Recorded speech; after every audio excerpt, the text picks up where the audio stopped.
समाधान समाधान।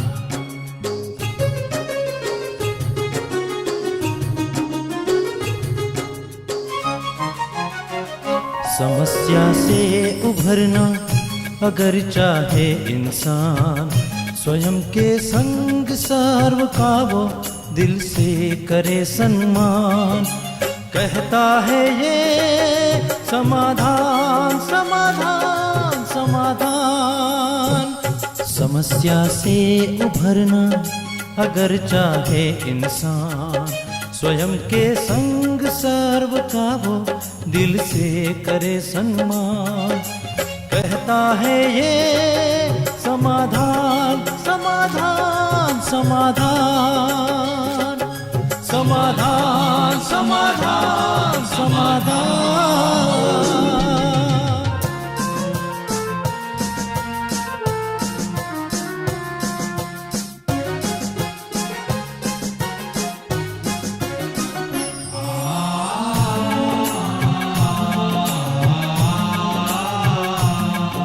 तनाव बन मुटाव की अगन से स्वयं तू संभल ले, है इसी में शान। दूरिया दरारे मिटाए मन से, जीवन बन जाएगा खुशियों की खान खुशियों की खान। कहता है ये समाधान समाधान समाधान। नमस्कार, आदाब, सत श्री अकाल मित्रों, स्वागत है एक बार पुनः आप सभी का करने समस्या का समाधान। हमारे साथ हैं एक खास मेहमान कार्यक्रम में। मित्रों, एक बार एक महिला मंदिर गई हुई थी तो उन्होंने पुजारी से कहा कि पुजारी जी, कल से मैं मंदिर में नहीं आऊँगी। पुजारी ने कहा क्यों? तो उस महिला ने कहा कि मैं देखती हूँ कि मंदिर में कई लोग आते हैं और यहाँ भगवान की पूजा अर्चना करने की बजाय गपशप करते रहते हैं, केवल दिखावा करने के लिए आते हैं। मुझे ऐसा लगता है, इसीलिए कल से मैं नहीं आऊँगी। पुजारी जी ने कहा कि भले आप ऐसा कर सकते हैं, आपका अधिकार है, लेकिन क्या मेरे कहने पे एक कार्य करेंगे? तो उन्होंने कहा जी कहिए। तो उन्होंने कहा कि ये पानी का भरा हुआ ग्लास है, इसको लेकर के आप मंदिर की परिक्रमा करें, 7 परिक्रमा, लेकिन ध्यान रखें कि ये छलके ना, एक बूंद भी नीचे ना गिरे। अब उन्होंने ऐसा किया। जब रिटर्न होकर के वो आए 7 परिक्रमा पूरी करने के बाद, पुजारी जी ने कहा कि क्या ये परिक्रमा करते वक्त आपको कहीं कोई गपशप करता हुआ, मोबाइल पे लगा हुआ या फिर दिखावा पाखंड करता हुआ दिखाई दिया? उस महिला ने कहा कि नहीं, मेरा पूरा ध्यान तो इस ग्लास पे ही था कि इसका पानी कहीं गिर ना जाए।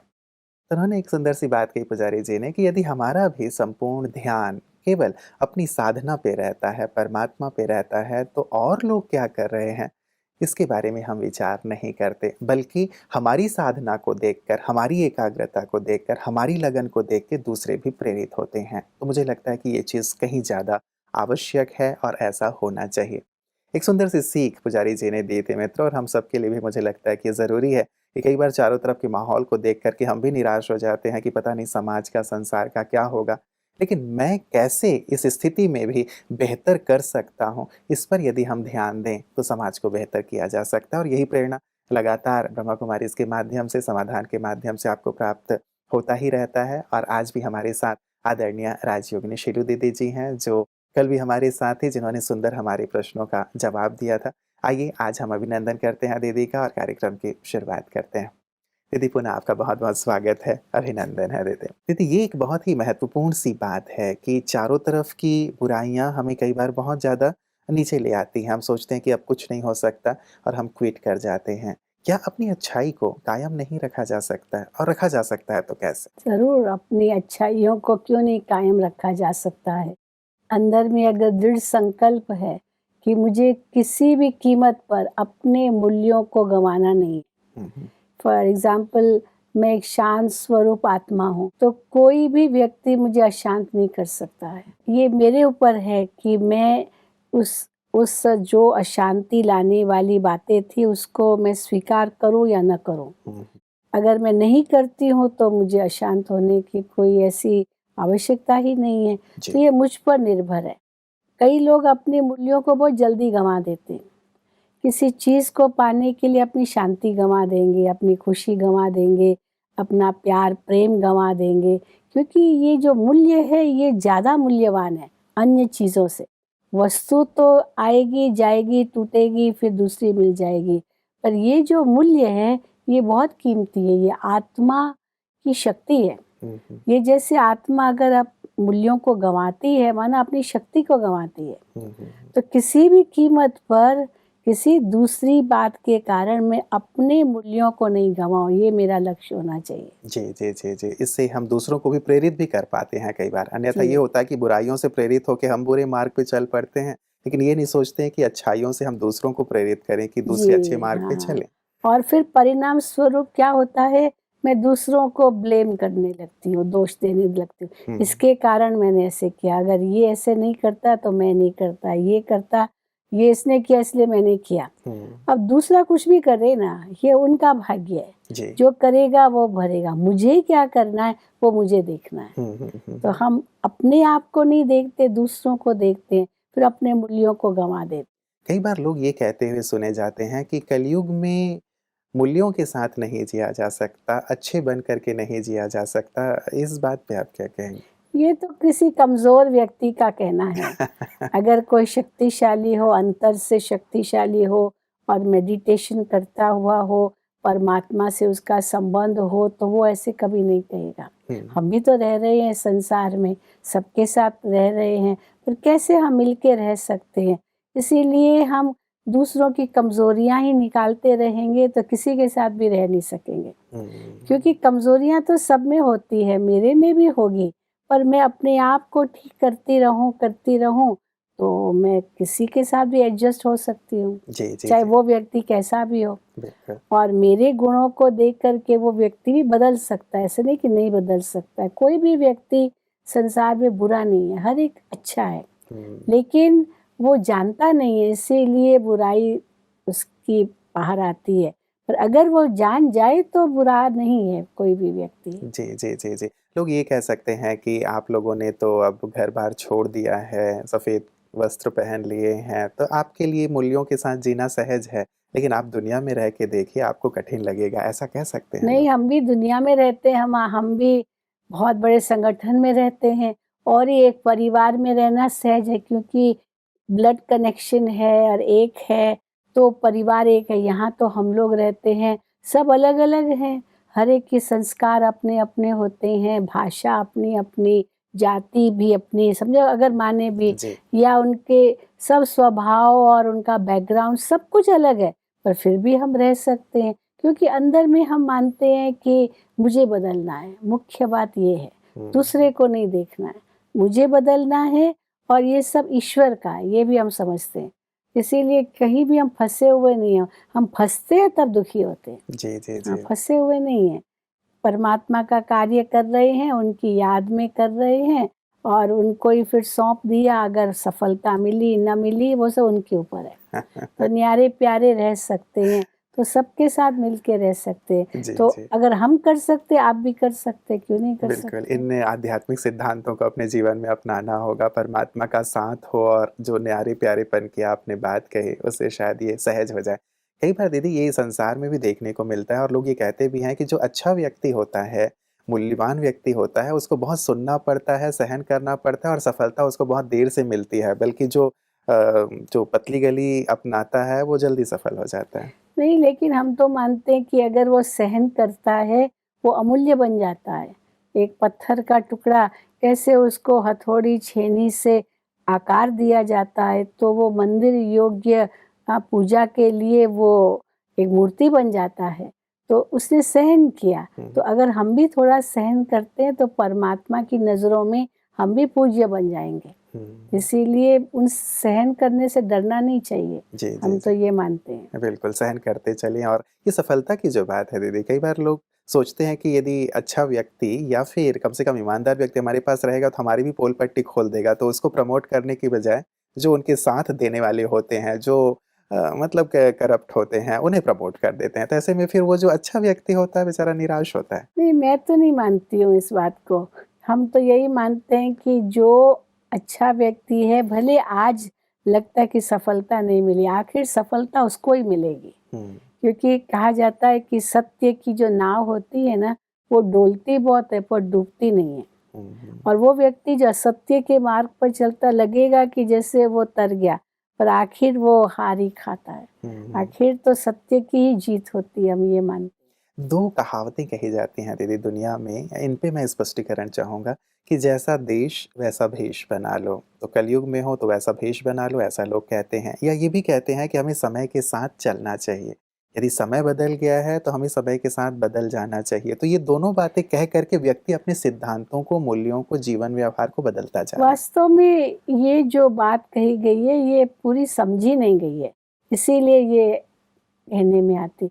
जैसा देश वैसा वेश, मानो कि अभी हम कोई फिजिकली भी देखें, कोई ड्रेस कैसे पहनता है और मैं उस देश में वही जो हमारी ड्रेस है वो पहन लूँगी, तो लोग हमें स्वीकार नहीं करेंगे। तो इसलिए अगर हम उन जैसी ड्रेस पहनते हैं तो कोई बुरी बात नहीं है, नेवर माइंड अगर वो पहन लेते हैं। अभी कई ऐसे रूल्स हैं, तो उन रूल्स पर हमें चलना पड़ता है। अगर हम नहीं चलेंगे तो हम वहाँ ठहर नहीं सकेंगे, तो रूल्स को मानना ही पड़ेगा। लेकिन अगर कोई रूल्स है भी तो वो हमारे फायदे के लिए होंगे, हमारे नुकसान के लिए तो नहीं होंगे ना। तो इसलिए जैसा देश वैसा वेश, ये अच्छी बात है कि उस अनुसार चलो। और दूसरा, एक फ्लेक्सिबिलिटी आती है। फ्लेक्सिबिलिटी अगर हमारे अंदर होगी तो हम हर एक के साथ एडजस्ट हो सकेंगे। अगर हम रिजिड है, नहीं मुझे तो जो मैं कहूँ वही हो, मैं जो हूँ मैं नहीं ठीक हूँ, तो फिर सबके साथ मिलकर नहीं रह सकेंगे। हमें दूसरों का भी एक्सेप्ट करना होगा। ये उनका पार्ट ऐसा है, उनका कार्य ऐसा है, उनकी सोच ऐसी है, तो हम तो किसको बदल नहीं सकते हैं। लेकिन हम उनके साथ एडजस्ट करके चलेंगे, ठीक है, उनके अनुसार हम चलेंगे, सहयोगी बनेंगे, फिर धीरे धीरे धीरे उनको अपने जैसा बनाएंगे। और एकदम से अगर हम ना कर देंगे तो वो भी ना कर देगा, तो जीवन में हम मिल करके तो चल नहीं सकेंगे। जी जी जी जी। इसलिए फ्लेक्सिबल भी रहना पड़ता है। कलयुग के परिप्रेक्ष्य में ज़्यादातर ये दोनों बातें लोग कहते हैं कि अब कलयुग आ गया है तो हम सतयुगी बन करके नहीं रह सकते। कलयुग में है तो कलयुग की मनुष्य के जैसा बन करके ही हम रहेंगे, तभी जीवन को अच्छे ढंग से जी सकेंगे। इस परिप्रेक्ष्य में लोग इस चीज़ को यूज़ करते हैं। लेकिन कलयुगी होकर रहने का मतलब ये तो नहीं है कि हम नाच गाना तमाशा जुआ शराब, ये जो बुरी आदतें हैं उनमें हम फंसे, क्योंकि जो उसमें फंसते वो दुखी होते हैं। अंत में तो उनका अंत तो यही होता है। आज कोई शराब पीता, सोचता दुनिया में तो शराब सभी पीते, हम भी पिएंगे, लेकिन उनका अंत कैसा होता है। और जो व्यक्ति शराब से दूर रहता है वो संभल कर रहता है, उनका जीवन अच्छा हो जाता है। नहीं तो श्वास, संकल्प, सब संपत्ति सब नष्ट कर देते हैं। तो ज़रूरी नहीं है कि हमें भी वही करना है जो सभी कर रहे हैं, ज़रूरी नहीं है। हम सोच समझ कर कर्म करें, ये भी तो कहावत है ना। ये नहीं कि जो आया बस करते रहो बिना सोचे समझे कि इसका नतीजा क्या होगा, तो वो भी सोचना होता है। और जो नहीं सोचते हैं उनका नतीजा तो बुरा होता ही है। ठीक है, मतलब भले हम कलयुग में हैं लेकिन अपने कर्म के तीनों कालों को सोच करके कर्म करें तो हम जीवन का संपूर्ण आनंद ले पाएंगे। चलिए दीदी, कुछ मेल्स आए हैं, मैं समय को भी हम ही तो बनाते हैं। अब कलयुग भी किसने बनाया? हमने ही बनाया अपने कर्मों से। तो सतयुग कौन बनाएगा? हम अपने कर्मों से बनाएंगे। बिल्कुल, हम जैसा बनाएंगे वैसा ही वो युग आएगा। हमें अभी ये जिम्मेवारी उठानी पड़ेगी ना। तो हम कई बार ये कहते हैं कि मैं अकेला व्यक्ति क्या करूंगा, जब हजारों लोग बुरे हैं तो एक अकेले व्यक्ति के अच्छे बनने से क्या होगा, ये कहना शुरू कर देते हैं। हजारों लोग बुरे नहीं है, हमारा दृष्टिकोण बुरा है, कोई बुरा नहीं है। लेकिन हम अच्छे हैं तो सब हमारे साथ अच्छे हैं, हमने ये भी देखा है। जी जी जी। हम बुरे हैं तो लगेगा सारे बुरे। मुझे लगता है अध्यात्म की ये सुंदरता है कि अपनी दृष्टि को ही सुंदर बना लो तो सारे लोग सुंदर सुंदर दिखाई देने लगते हैं। बहुत अच्छा दीदी। चलिए, एक सुंदर सी बात है कि हमारी दृष्टि के साथ, व्यवहार के साथ हम अपने संसार को, समाज को भी सुंदर बनाएं। पहला मेल दीदी पूजा जी का आया है हमारे पास और ये कहती हैं कि ओम शांति, मैं कुमारी हूँ और करीबन 2 साल से मैं विद्यालय के साथ जुड़ी हुई हूँ। इनके 2 प्रश्न हैं दीदी। ये कहती हैं पहले कि 1 घंटे योग करने के बाद सिर भारी लगने लगता है, फिर ज़्यादा देर बैठा नहीं जाता योग में, तो मैं कैसे 4 या 8 घंटे बैठ करके योग कर सकते हूँ? पहली बात तो सिर भारी क्यों लगता है? क्योंकि हम अपने आप में फोर्स करते हैं, फोर्स, जबरदस्ती, दबाव। ये कोई योग थोड़ी है। एक बच्चा कैसे अपने पिता को याद करता है तो दबाव थोड़ी डालता है। तो हम भी आत्मा है, उस परमात्मा की संतान है, हम परम धाम के वासी हैं, यहाँ मेहमान हैं और बाबा से हम बातें करते हैं, भगवान से बातें करते हैं, तो उसमें दबाव की बात नहीं है। दबाव होने से सिर दर्द होता है, तो सिर दर्द तो कभी हो ही नहीं सकता। और ये हम इतने रिफ्रेश हो जाते हैं, जैसे आपने किसी से बहुत आपकी इंटरेस्ट की बातें कही, तो फोर्स थोड़ी हुआ जो आपके सिर में दर्द हो। हम क्या है, कुछ समझते कि बस ये स्ट्रिक्टली करना है, तो उस हिसाब से एक फोर्स करते हैं, तभी सिर में दर्द होता। नहीं तो सिर में दर्द होने की तो कोई बात ही नहीं है। जी, और जी। ये भी नहीं हमें परमात्मा कहते कि घंटों घंटों बैठ के करो, चलते फिरते खाते पीते उठते बैठते विचार सागर मंथन करो, परमात्मा से बातें करो, उनका समझ कर हर कार्य करो, ये सब मेडिटेशन है। एक जगह तो बैठ के करने के लिए तो कभी नहीं कहा जाता, न हम इतने घंटे बैठ सकते हैं और जी। न इसकी आवश्यकता है। और ही हम यही कहते जो आपका समय व्यर्थ जाता था, जो आपकी सोच व्यर्थ जाती थी, वो जो व्यर्थ समय और सोच उसको उसकी बचत कीजिए और उसकी बजाय ये सोचिए, तो आपके अंदर शक्ति भी बढ़ेगी और आपकी आत्मा की कमाई होगी। ये कमाई आत्मा की हो रही है, जी। इसकी खुशी आएगी। दूसरी बात ये दीदी पूछ रही हैं कि यदि पूरे दिन बाबा को याद करते रहें तो फिर दूसरे दिन बोरियत लगता है। अशरीरीपन के अभ्यास में भी आत्मा हो, सोल हो या बिंदी हो, निराकारी हो, सितारा हो, ये सारी प्रैक्टिस करते करते कई बार बोरियत महसूस होने हाँ, लगती है। ऐसे में क्या करें? बोर इसलिए होते हैं क्योंकि क्रिएटिव नहीं है। हमें तो जब बाबा की मुरलियाँ सुनते हैं तो इतने क्रिएटिव बन सकते हैं, कितनी तरीकों से हम मेडिटेशन कर सकते हैं। एक थोड़ी मैं बिंदु बिंदु बिंदु ये सोच के तो बोरियत आ सकती है। वो तो भक्ति मार्ग में ही बोरियत आती है। जैसे कहा जाता है भाई एक मंत्र है, 1,00,000 बार जाप करना है, जी, तो बोरियत होगी ना, क्यों नहीं बिल्कुल। बोर हो जाएंगे? क्योंकि कोई रचनात्मकता नहीं है। एक छोटे बच्चे को भी खिलौना दे दो, अब वो 2 मिनट खेलेगा, फेंक देगा, मुँह में डालेगा। पर उसके लिए कोई रचनात्मकता हो, जो उसमें तोड़े, जोड़े, नया बनाए, नया कुछ करे, कुछ परिवर्तन करे, तो इंटरेस्ट जगेगी और उसमें उसका मन लगेगा। तो योग में भी कई हम रचनात्मक बातें सोच सकते हैं। परमात्मा के साथ कई संबंध जोड़ सकते हैं। वो हमारे माता, पिता, बंधु, सखा, स्वामी है, सतगुरु है, आत्मा का साजन है, आत्मा सजनी है। इस हिसाब से हम संबंध जोड़ते हैं, उनको बच्चा भी बना सकते हैं। और क्या नहीं परमात्मा हमें देते हैं, वो बातें भी हम सोच सकते हैं कि परमात्मा तो हमें स्वर्ग का अधिकार दे रहे हैं, तो वो नशा चढ़ जाता है, तो बोरियत तो कभी हो ही नहीं सकती।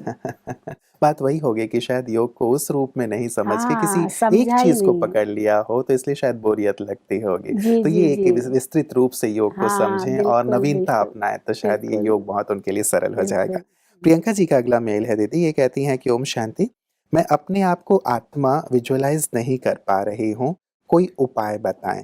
मैं सेंटर भी नहीं जा पाती हूँ, घर पर ही बाबा के फोटो के सामने ध्यान लगा लेती हूँ। क्या ऐसा करने के कारण मैं आत्मा को विजुअलाइज नहीं कर पा रही हूँ और योग का रस नहीं हाँ, ले पा रही एक हूँ? तो ये भी एक भ्रांति है, समझते हैं विजुअलाइज करना माना कुछ साक्षात्कार करना, मैं देखूं। अब इन आँखों से तो आत्मा दिखाई नहीं देती है। जी। ये तो ज्ञान का तीसरा नेत्र है जिससे हम आत्मा को समझ सकते हैं कि मैं एक आत्मा हूँ या भृकुटी के मध्य विराजमान एक चमकता हुआ सितारा हूँ, इस शरीर की इंद्रियों का मालिक हूँ। पर मैं देखूं कुछ, ये देखने के पीछे जाने से ना तो कुछ अनुभव नहीं होगा। ये अपने आप में विजुअलाइज करके एक अनुभव करना है, चिंतन के माध्यम से। मैं हूँ, मुझे देख कर के अनुभव नहीं करना, पर मैं हूँ ही। तो जब मैं हूँ ही ये सोचा तो वो स्थिति बनेगी। मैं तो हूँ ही एक आत्मा, मैं तो हूँ ही एक ज्योति, मैं तो हूँ ही प्रकाश का पुंज, मैं तो हूँ ही इस शरीर की इंद्रियों का मालिक हूँ। तो उस प्रकार से एक विजुअलाइज करके मैं मालिक बन जाऊं और बन करके इन इंद्रियों पर मेरा कंट्रोल हो, तो ये अनुभव चिंतन के माध्यम से हम करते हैं। तो कई जो सोचते हैं कि मैं देखूं, तो फिर ये कहाँ से नहीं हो दिखाई पाता। तो देने दीदी की जो बात चीज़ें ही आपने नहीं है। कही, एक तो कि मैं ये हूँ, तो एक चिंतन हो गया कि मैं आत्मा ऐसी हूँ, ऐसी हूँ। लेकिन कुछ ना कुछ देखना तो पड़ेगा, जब तक बुद्धि देख नहीं पा रही है नहीं, तब तक। देखना माना विजुअलाइज करना एक और बात है। हम्म, विजुअलाइज करते हैं कि मन की आंख उसको देखे, हम्म, परंतु साक्षात्कार कर लो और सचमुच मुझे दिखाई दे। जी। हम तो मन में चिंतन करके अनुभव करें ना। पर कई सोचते हैं कि मैं कुछ न सोचूं, बस दिखाई दे मुझे। जी, तो दिखाई तो देने की तो बात ही नहीं, ये तो बिल्कुल। सोचना भी नहीं चाहिए कि मुझे कुछ दिखाई दे। पर मैं उसके विषय में सोचूं और सोच सोच करके वो स्वरूप बन जाऊं। जैसे मैं शांति के सागर परमात्मा की संतान, शांत स्वरूप, शांति धाम का वासी हूँ, तो महसूस करूँ जैसे उस शांति के धाम में मैं शांति के सागर परमात्मा के सम्मुख बैठी हूँ और एकदम शांत हो गई। अब मैं वो देखूं, ये संकल्प आया तो कुछ भी नहीं दिखेगा। जी। लेकिन 2 चीज़ें जहाँ तक मैंने सुन रखा है दीदी, योग में है कि हम चिंतन भी करते हैं और एक विज़न भी होना चाहिए, एक दृश्य भी होना चाहिए। तो यदि वो दृश्य ही मुझे नहीं दिखाई दे रहा है नहीं, तो। दृश्य देखो ना, हुँ, दृश्य तो हम खुद ही क्रिएट कर सकते हैं ना। जी, जी। दृश्य हमें खुद क्रिएट तो मुझे करना लगता है है। यही प्रॉब्लम है कि उन्हें वो दृश्य क्रिएट नहीं कर पा हाँ, रहे हैं। क्रिएट नहीं कर पा रहे हैं। जी, जी। तो यहाँ पे फिर क्या किया तो जाए? फिर उसके लिए अपने आप को एक कमेंट्री देनी होती ना कि मैं वो दृश्य देख रही हूँ। हुँ, हुँ। और जैसे हम अपने आप में ये सोच देते जाएंगे वो दृश्य देख रही हूँ, तो वो दृश्य देख सकते हैं ना, क्यों नहीं देख सकते। जी। आप जो जैसा सोचेंगे वैसा ही अनुभव करेंगे, हुँ। यही हम कहते हैं। बिल्कुल, बिल्कुल। तो अगर हम ये सोचते हैं कि मैं उस परम धाम में हूँ, उस अखंड ज्योति के महतत्व में हूँ, मैं परमात्मा के सामने हूँ, तो ये सोच आपको वो ही फीलिंग देगा और वही फिर अनुभव कराएगा। दीदी कितना वक़्त लग जाता है ऐसी अनुभूति के लिए? क्योंकि कई बार कई साधकों के ऐसे हमारे पास मेल आते हैं कि हम लंबे समय से कर तो रहे हैं योग, लेकिन हमें वैसी अनुभूति नहीं होती है जैसा दूसरे सुनाते हैं कि मुझे तो बड़ा अच्छा अनुभव हुआ। तो वास्तव में अनुभूति क्या एक समय लगता है या कोई विशेष मन की स्थिति होती है तो अनुभव ये होता है? मन की स्थिति होती है, ऐसे नहीं समय लगेगा कि 1 घंटे के बाद ही होगा हुँ। या 8 दिन के बाद ही होगा, उस 1 सेकंड में भी हो सकता है। जी, जी। 1 सेकंड में भी हो सकता है। बस जैसे मन बुद्धि स्थिर हो गई, 1 सेकंड में अनुभव हो सकता है। हुँ। लेकिन हाँ, मन बुद्धि स्थिर करने के लिए समय चाहिए और फिर उसके लिए लक्ष्य चाहिए कि मुझे करना ही है। उसके लिए फिर एकाग्रता चाहिए, उसके लिए अभ्यास चाहिए, जी। वो फिर चाहिए। पर कितने दिन हो लगेगा, हुँ। ये तुरंत ने तो नहीं बता सकते बिल्कुल, ना, बिल्कुल। कि क्योंकि हर एक हर का एक के लिए एक अपना-अपना अलग-अलग तरीका मानसिक है। स्थिति हो हाँ, सकती है। हुँ। एक दीदी इस विषय पे और प्रश्न, कई लोग कहते हैं कि आप लोग कल्पना करते हैं, कि जो आप सोचते हैं कि मैं आत्मा हूँ या फिर मैं परम धाम चला गया या भगवान की ऐसी-ऐसी किरणें आ रही हैं, ये तो आपकी कल्पना है और व्यक्ति जैसे कल्पना नहीं, करता है वैसे अनुभूति देखिए होती है। हम इसको कल्पना नहीं कहते हैं। हुँ, अभी एक माँ है, अपने बच्चे को फ़ोटो दिखाती है और कहती है, बेटा ये गाँव में तुम पैदा हुए थे, उस समय ऐसा घर था और फिर अभी हम शहर में आए हैं। तो अब बच्चे को थोड़ी याद है कि वो गाँव में पैदा हुआ, और माँ उसको समझाती है तो वो केवल कल्पना थोड़ी करता है, लेकिन वो चित्र देखता है, फ़ोटो देखता है कि कैसे हम गाँव में थे, तो वो एक्सेप्ट कर लेता है क्योंकि माँ ने कहा है और वो फ़ोटो भी देख रहा है। खाली खाली इमेजिन नहीं कर रहा है, उसको महसूस होता है क्योंकि वो प्रैक्टिकल है ना, हुँ, क्योंकि माँ तो झूठ थोड़ी कहेगी, माँ तो सच कहेगी, पर उसको अनुभव नहीं है, उसको लगता है कि ये मैं इमेजिन कर रहा हूँ। पर इमेजिन नहीं है, ये वास्तविकता है। उस वास्तविकता को क्योंकि इन आँखों से हम नहीं देख सकते हैं, तो विजुअलाइज़ तो करना पड़ेगा। पहले वास्तविकता एक्सेप्ट करनी है। हुँ। ये इमेजिनेशन नहीं है, ये कल्पना नहीं है, जी। ये प्रैक्टिकल है जो भगवान ने हमको ज्ञान दिया है कि तुम कौन हो, तुम कहाँ के वासी हो, तुम कैसे हो। तो जो हमको भगवान ने कहा है उसको पहले निश्चय से हम स्वीकार करके फिर उसको विजुअलाइज़ करते हैं। हुँ। इमेजिनेशन तो कई चीज़ों की होती है जो कभी है ही नहीं जी, या जी। कभी हुआ ही नहीं है, जो कभी होगा भी नहीं, हम इमेजिन कर सकते हैं। हुँ। इसलिए ये इमेजिनेशन नहीं है। जी। सम्मोहन और मेडिटेशन में भी बहुत अंतर है। सम्मोहन में हम इमेजिन करते हैं, हुँ। यहाँ तो प्रैक्टिकल बातें ये हो है। जी, मैं आत्मा हूँ परम धाम निवासी, ये इमेजिनेशन नहीं है। ये मैं सत्य है। हूँ शांत स्वरूप, हुँ, ये इमेजिनेशन नहीं है। जी। क्योंकि यही तरीका है वो अनुभव करने का। हुँ। वो इमेजिनेशन में भी कितने लोग तल्लीन हो जाते, उसी में जैसे खो जाते इमेजिनेशन में ही। जी, जी। तो ये तो वास्तविकता है, और इमेजिनेशन भी आप मान लो तो भी अनुभव कर सकते हो ना, क्यों नहीं कर तो सकते? प्राप्ति यदि हो रही है तो वो मानने में क्या दिक्कत जी, है। जी, चलिए जी, बहुत जी। सुंदर दीदी, आपने सुंदर प्रकाश दिया है, क्योंकि कईयों के मन में इस प्रकार के प्रश्न रहते हैं योग से जुड़े हुए भी। आज के सुंदर प्रकाश के लिए दीदी आपका जी, जी। बहुत बहुत शुक्रिया। Thank you. मित्रों, कई बार हम मन में अनेक प्रकार के भ्रम लेकर के चलते हैं कि ये सत्य है या नहीं है। लेकिन मुझे लगता है कि जब तक आप उसे एक्सपेरिमेंट नहीं करते, तब तक आपको उस चीज़ की वास्तविकता का बोध नहीं होता। यदि आप कुछ चीज़ों को कल्पना मान कर के भी चलते हैं और यदि उस चीज़ से आपको अच्छी चीज़ें प्राप्त हो रही हैं, तो वो भी बुरा तो नहीं है। लेकिन वास्तव में कल्पना और वास्तविकता में अंतर भी होता है। दीदी बहुत सुंदर एग्ज़ाम्पल दे रहे थे कि यदि माँ बताती है बच्चे को, तो बच्चा एक्सेप्ट ईज़िली करता है और तभी उस चीज़ को एन्जॉय भी करता है।